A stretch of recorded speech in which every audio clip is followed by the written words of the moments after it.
不要走，你不能丢下我不管。小傻瓜，你以前不是那个天不怕地不怕的木郎中吗？你以前告诉过本王，即便没有我，你也能坚强地活下去。不是的，王爷，我说错了，我高估自己了，我不能没有你，你不要丢下我不管好不好？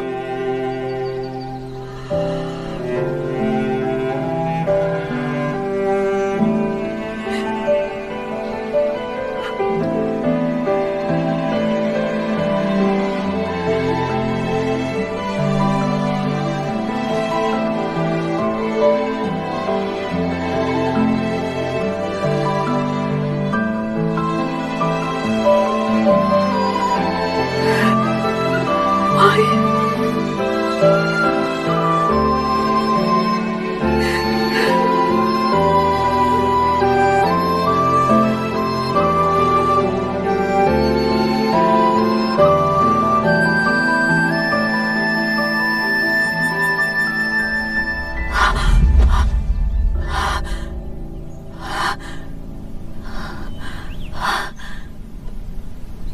徐丽，徐丽，啊，小姐，小姐你醒了。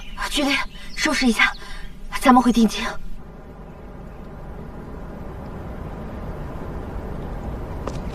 哎，前面那个不是穆大人吗？听说他为了议政王之死大病了一场。哎呀，什么议政王？陛下下旨，不准置办丧仪，只能以庶人身份下葬，你忘了？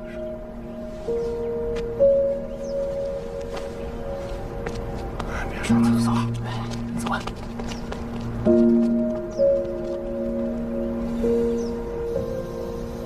这是这些天和公主府有过接触的官员，我不敢保证他们都已投入柔家公主的门下，但只要有70%，公主府的势力就相当可观。柔家公主真是好手段啊！这上面既有世家官员，又有寒门子弟，往日里水火不容的两拨人，她竟然能双管齐下，尽收囊中。我曾经以为她是这世间最善良、最圣洁之人，如今看来，我真的是从来都没有认清过她。柔家公主惯会做戏，别说是你，就连王爷的。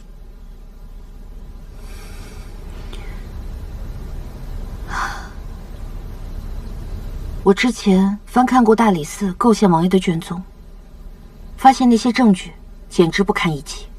如此看来，这不像是柔家公主的风格。穆大人的意思是，柔家公主是有意为之。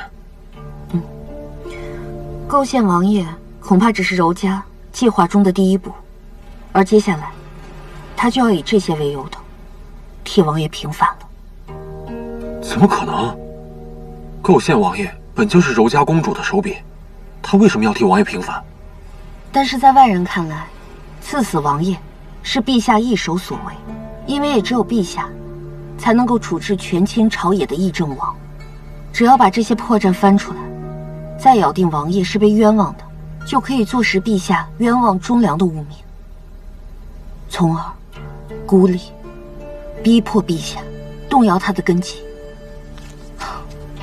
他是冲着皇位去的，最终的目标是陛下。我绝不能让他的计划得逞。为什么？就算是柔家公主的阴谋，但赐死王爷也是那人亲口的旨意。穆大人，你为何还要帮他？因为这是王爷想做的事情，王爷的心愿，无论如何，我也要替他完成。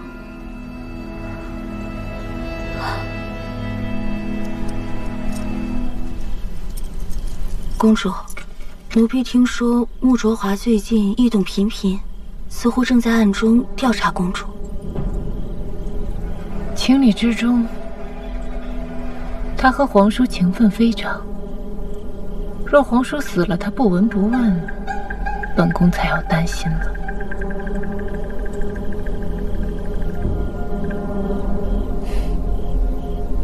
如今乾坤已定，岂是一个小小的穆卓华能撼动的？奴婢只是觉得，这个穆卓华和公主已经势成水火，继续放任下去，恐怕会成心腹大患。朋友一场，既然他想为皇叔平反，那本宫就随了他的愿。煮豆燃豆萁，豆在釜中泣，宝剑埋冤屈。这唱的什么呀？这听说陛下赐死了议政王，议政王谋权犯上，本就罪当处死。哎，这你就不明白了。这议政王手握兵权，战功赫赫，真要想反，在先帝驾崩那会儿就反了，何必等到现在啊？说的倒也不无道理。可是这议政王毕竟是陛下的亲叔叔，陛下总不能冤枉他吧？哎，天威难测，正心难测。当年北凉南下，气吞如虎，所经之处血流成河呀！朝中众将无不胆寒，唯有议政王自请挂帅，奉命北上，这才拦住了那北凉的10万铁骑呀！那一战堪称天地失色，日月无光。议政王更是一战封神，凭着那手中的长刀，守住我南陈的千秋社稷呀！对呀，大王不对呀！说得好，先帝构陷亲疏，残害忠良，可谓是昏庸无道，不配为君。是。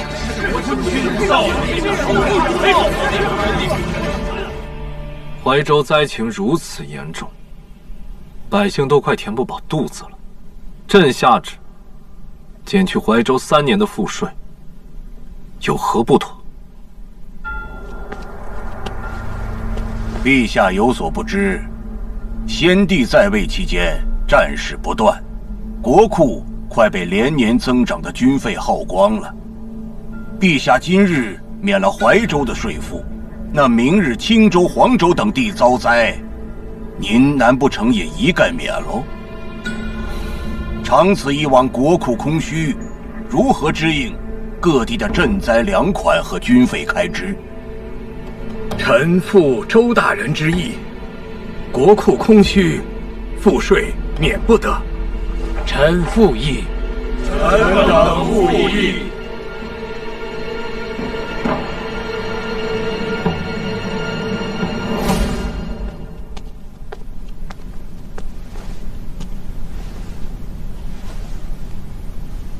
启禀陛下，臣以为减免赋税并无不可。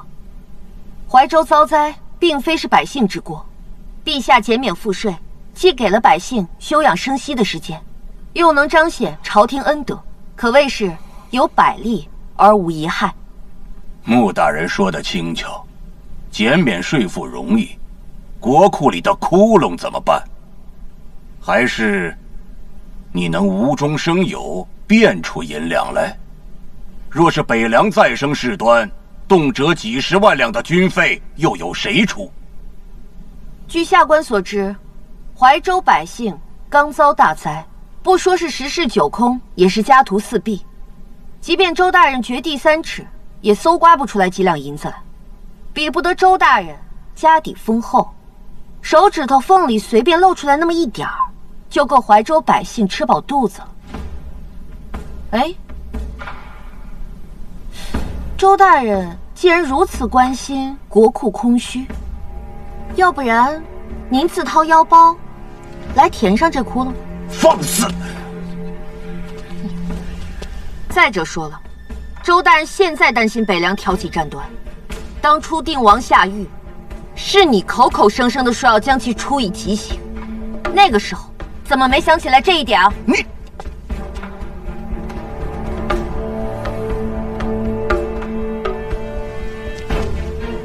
处置定王是陛下的旨意，穆大人莫非要质疑陛下圣裁？我虽高高在上的坐在这龙椅之上，却只能任由旁人拿捏，我算什么天子？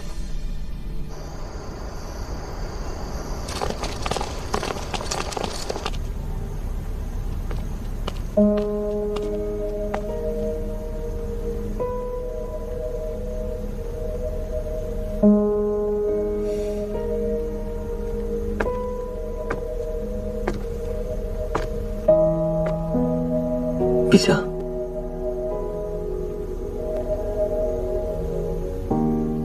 陛下，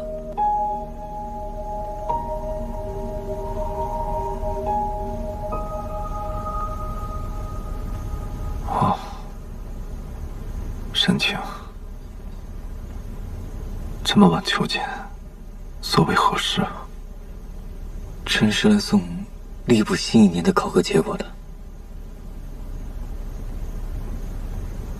哦，放哪儿吧？是。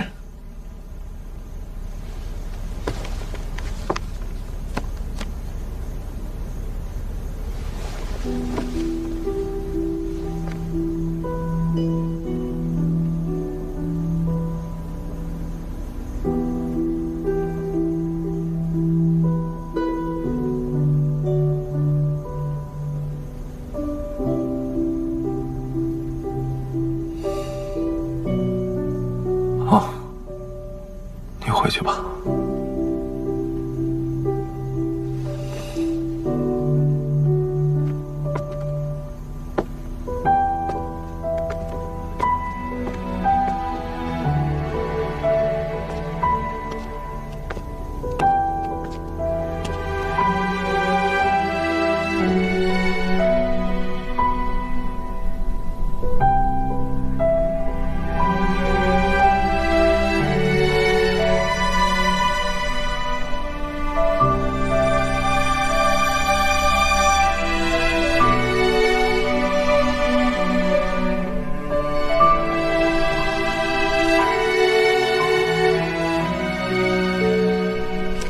之墨，帮我把这封信交给沈惊鸿，跟他说，我邀他在小秦宫一见。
卓华，你可是好一阵子没来看我们了。松姐姐，我最近是有点忙啊。我今日约了沈大人，但他好像还没来呢。没关系，等他的时间，你可以先吃点点心。姐姐吃。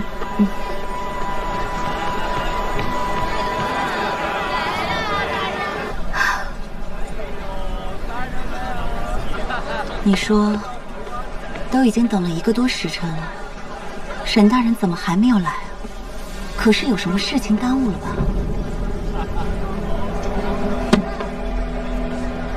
这个沈惊鸿实在是无药可救。既然他不是好人心，就别怪我不念同科之谊了。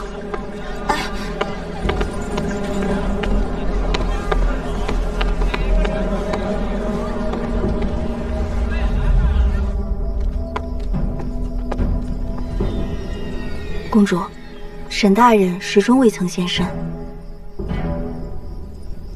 那慕卓华呢？他等了1个多时辰，最后拂然而去。他近来总是避着我，想必心中还是有些别扭。罢了，本宫去开解他一番。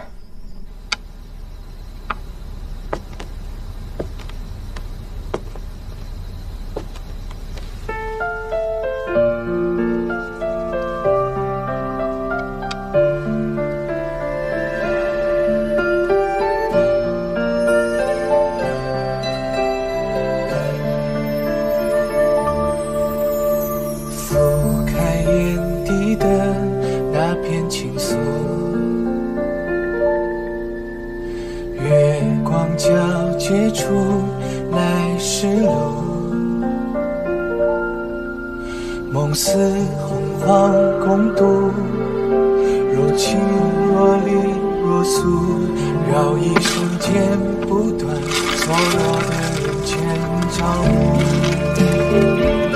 尘世的烟花终究留不下满天流沙，那惘然的衣裳，请问你如何作答？还在生我的气，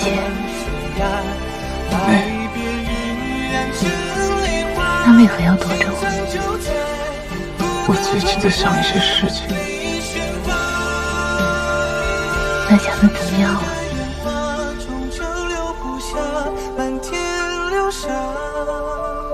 已经想明白了。流言已死，刘成好高骛远，不切实际，不配为君。而只有你，在配得上做南真的君王。就这样。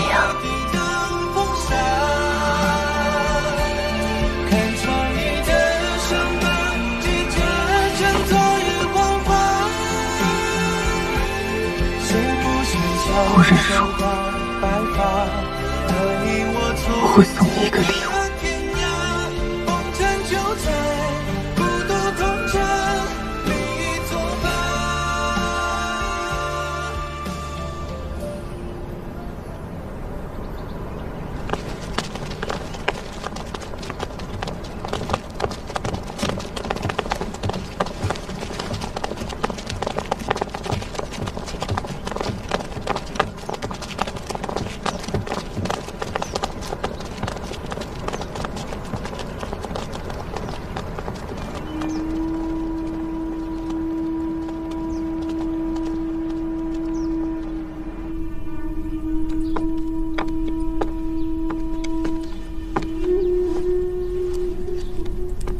公主，递消息的人说，陛下和慕卓华之间已经生出了嫌隙。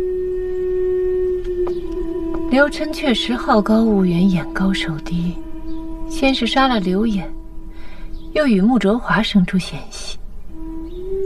而他视为心腹的沈惊鸿，从来都是我的人，世家与他为敌，寒门亦不会效忠于他。他虽不配为君，可的确是个彻彻底底的孤家寡人。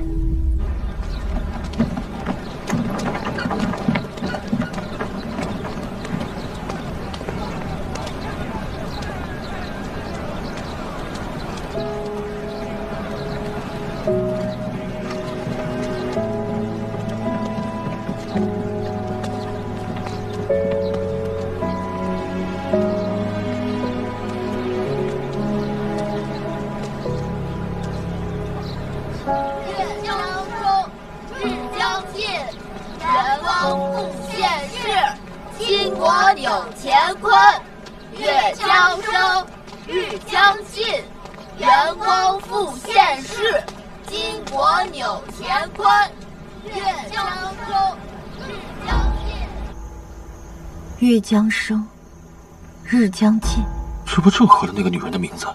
脸大。就是，还元光女帝转世，她可真会往自己脸上贴金。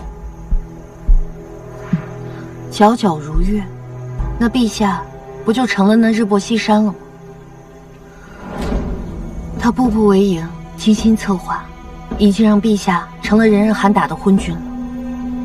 如今童谣四起，看来他这是在为称帝造势了。月将出，日将尽，元光复谢世，金国扭乾坤。这份礼物，公主可还满意？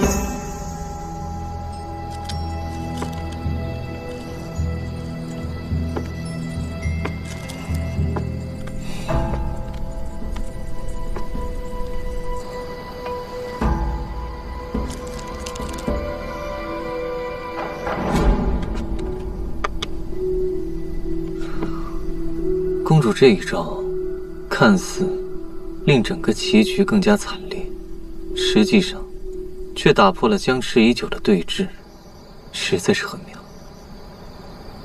就当是给你的回礼。公主在民间向来交口称赞，再加上当今陛下的昏庸无能，更会衬托出你众望所归的。可想要登上帝位，光靠名望是不够的，他还需要更实在的东西，来作为他受命于天的底气。刘琛毕竟承先帝遗泽，是名正言顺的天子。若要彻底断了他的气数，还需上天都对他的所作所为而震。如此，我才能堂堂正正的登临大位。所以，我们需要传国玉玺。他竟然想打传国玉玺的主意。如果传国玉玺在他的手上，那他就把名望跟天命全都尽握在手了。如此一来，他便可名正言顺地逼宫篡位了。逼宫还不够，如果要逼宫的话，便要封锁和控制好皇朝。掌管禁军的周家倒是可以助他一臂之力，但是禁军不出皇城，而京畿军又会随时来护驾。想要逼宫，他的兵力还是不够的。可是哪儿还有别的兵力？总不能从边关调吧？他可没有这个权利。不错，耶木真一直住在他的公主府上，这个耶木真便是他最好的中间人。有玉玺还不够，我已经与耶木景约定，届时他会派兵助我，牵制住前来救援的京畿军。待我登临帝位，便开展边关护市，优待施恩，降低关税。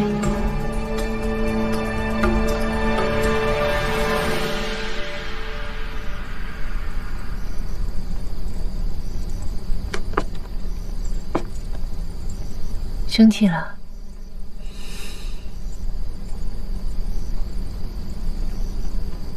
叶木景，狼子野心，贪得无厌。